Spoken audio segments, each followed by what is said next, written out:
Или в День Республики Башкортостан, нашего главного национального праздника, как раз вот такие наши братские отношения с абхазским народом являются особым символом нашей дружбы, и поэтому ровно год назад была открыта эта колоннада, Сухумская колоннада, которая для абхазских братьев является, в общем-то, символом ворот в море, а для нас это является символом ворот в нашу дружбу.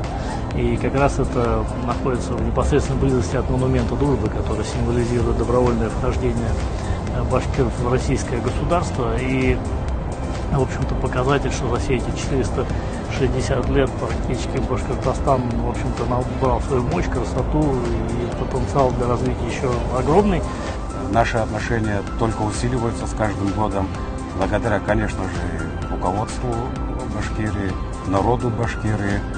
Мне хотелось бы выразить особую благодарность за это и пожелать всего доброго, хорошего, поздравить с Днем Республики.